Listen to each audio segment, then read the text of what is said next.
Here we go. Here we go. Here we go. Yes. Now. Welcome to the KiddNation Extra Tuesday edition. What up? Don't forget, Part-Time Justin is going up on a Tuesday. Unfortunately, he's also going to be coming down because he's going to be skydiving here in a few hours. Diving. I went Rocky Mountain climbing. I went 2.7 seconds on a bull named Fu Manchu. And I love deeper, and I ask for forgiveness. I've been denying. This is what happens when the Cheetos don't rehearse. Right? What, a little Tim McGraw? Yeah. That's what happens. That's what's up right there. That was up. It was just like Tim McGraw was right here in the room. That was pretty good. Yep. I thought so. Not my dream to jump out of a plane. Yeah, no. Never has been. No. I've done it, and it's the greatest feeling on earth. I But don't believe you. On I Earth. swear, I promise I do you. not believe you. What you feel when you get off the plane is just joy. You know what I feel right now standing on this ground? Joy. Yes. Boom. Done it. I just can't. I can't describe the feeling. You have to do it. But I get that. I'll say this: I won't do it again. I get that it would have a serious adrenaline rush. However, there are more things. I can ride my bike. There's other ways to get an Right. adrenaline rush. Speaking of joy, Kelly, I saw a picture of Alan on Instagram, and joy is not what I saw on the faces of the two men on there. And those two men are standing next to a Hall of Famer. I did not see very much joy in that picture. I No, know. he's standing next to Troy Aikman, your man. Yeah. I know. Both my men in one shot. Yeah, right? Are we going to start the rumor here that Alan Evans and Troy Aikman are beefing? No, it's kind of awkward. There was a charity event, an auction Yeah. for this girl named Jay Faye, who was in a really tragic car accident and miraculously survived, but a long uphill battle. And she's made tremendous strides. She's awesome. But her therapy is so expensive and these experimental treatments and things. So anyway, I bought this package for Alan to go, and he got to hang out with Daryl Johnston, Emmett Smith, Whoosh. Troy Aikman, and Brad Sham, who is an announcer for the voice of the Dallas Cowboys. And so at the end, Robert, Sonny Joe, our producer, White Cheddar, was also there, and he was trying to get a picture. Alan just went up and said, "Hey, Troy, can I get a picture?" He said, "Sure." And they're standing there, and it's one of those awkward, like taking too long to get the photo. And Alan said Robert just kept hitting his phone. It was such dark lighting. Robert was trying to get the lighting adjusted. Robert was that guy. So Troy started to leave. No, you could tell. Thinking he's taking the pictures, hitting it, I guess. And Alan's kind of got that, wait, what? Did you get it? Look. My man. So it's kind of like, it's not the best picture, but it's still a picture. Celebrity encounters. And they are together. It is a picture with There's both of proof. them. It's a picture. It's a picture. It's a picture. It's definitely. Proof that they're together. Yeah, Send that one in the legacy box and see what they come back with. And then nobody told Alan you could bring stuff to get signed. Oh. So what did he sign? His boob? His slingshot. So people were bringing helmets and footballs. Sure. You know how much that stuff is worth? Yeah. Oh, yeah. He panicked and grabbed 3 cocktail napkins. No way. That's all he could do. So he got Don't they have a souvenir Troy, shop or Emmett, and anything? Daryl to sign cocktail napkins to his sons, Cole and Dylan. And he's excited to have that Oh, at that's least. good. That's good. And he's going to get them framed at framebridge.com. He's going to get cocktail napkins framed? Sure. Why not? Along with their baseball cards or something. If that's all you Or got. football cards. I mean. I'm sure there's going to be another opportunity for Alan to meet Troy and I hope Daryl so. and Emmett and Mike. I feel bad that we didn't know, but we didn't know. If you don't know, you don't know, man. And speaking of good Instagram follows, Kelly shared this one with me, and I think a Kid Nation member shared it with you.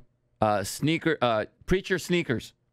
Okay, did you saw that? We didn't Yeah. talk about it today. Preachers be Are we balling. going to talk about it on the radio, maybe? I think this so. This is the extra, This is the exclusive extra content. Is that what it's called? Preacher sneakers? Preachers and sneakers. Preachers the and letter sneakers. N. What is it?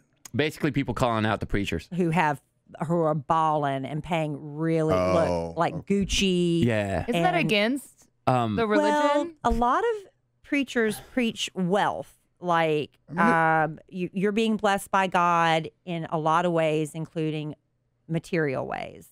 They preach that. Right. But some of these preachers, they're busting them for wearing, like what we're showing on Kid TV right now, a $5,600 pair of sneakers, Oh, boy. Those are the original Yeezys. Gucci loafers from the pulpit, wearing slides What? with fur hanging off of them. Yeah, It's just the kind of a tigers. weird look. But they're, you know, congregations that get together and raise this money for their preacher, thinking and with good intention, saying we're going to really reward our preacher because he means so much to me. There's book sales too. They do other things. It's not just tithing. From the preaching. The tithing is supposed to go to run the church and to pay the salaries for the people that are ministering. Sure. But then there's, I'm saying people just get among themselves. Hey, let's pull our money together and buy something nice gifts. for the preacher. I've seen that happen multiple times. They Now, buy them expensive vacations to thank them for their hard work and stuff. Right. I've seen that too, but and a lot of them are. It's like kind of like it feels weird. A gross display in a lot of ways. Yeah.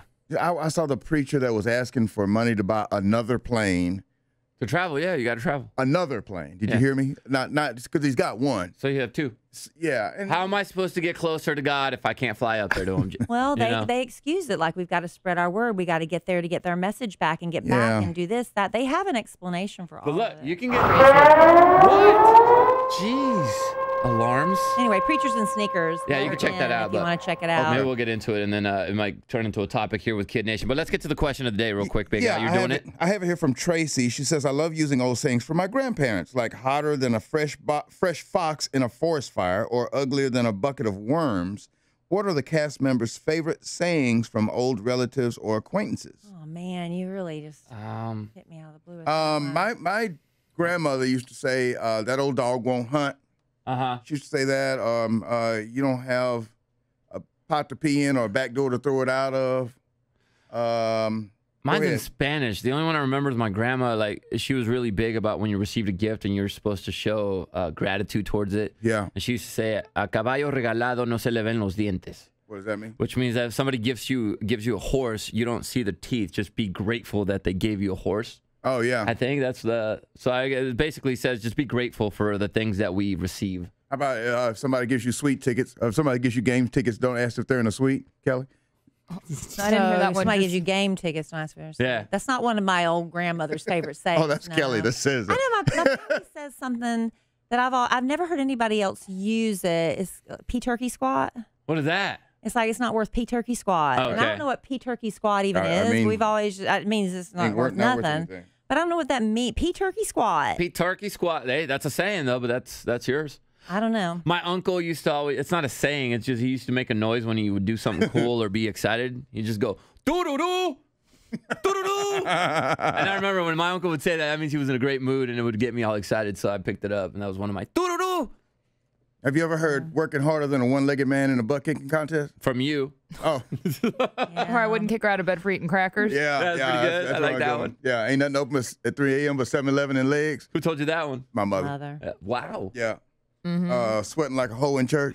Who said that one? My daddy. I've heard that one. Yeah. Al had time to prepare his responses. That's when it pays to. I don't really have see any. Nick. I don't have any in English because. Yeah, and Fran, I should say Juan Snow, say his name. Who? He Your friend? He whistles at the end of every conversation that he has in Spanish. Like he'll say orale, and he'll be like whistle. Orale. He's signaling the end of his conversation. I was like, is that a thing? You whistle and then I'll hear someone else whistle. I'm like, we don't do that. Yeah, they whistle. We should though. We should though. And then I talk to her. No, just one little whistle. Yeah. Here's Kelly with the showbiz top 5. I can't even whistle. I can't whistle on cue. Oh yeah, Jenna can't whistle. Don't forget. Are you envious every time he says something and you can't whistle you back? Can whistle. I'm envious of lots of other people's mouth skills. Say that. I can't whistle. I can't do my tongue roll like the hot dog. Yeah. Your mouth has no talents. It doesn't. Man. I can't believe we didn't spend the whole extra talking about your 23andMe results. That's all you've wanted. Oh, we're saving it. We're gonna save that because this saving it for the new. Wow. Breaking news. JC, what I thought about myself is right. All right, but we do need to get going, Kid Nation. Make sure you join us tomorrow. That $10,000 is still up for grabs with Beat the Bank Extreme. We also have love letters to Kelly and Anna's midweek update. I know you're a fan of that, so we'll have that for you. And we'll check in with Justin, make sure he landed safely from his skydiving adventure. Have a good day, Kid Nation.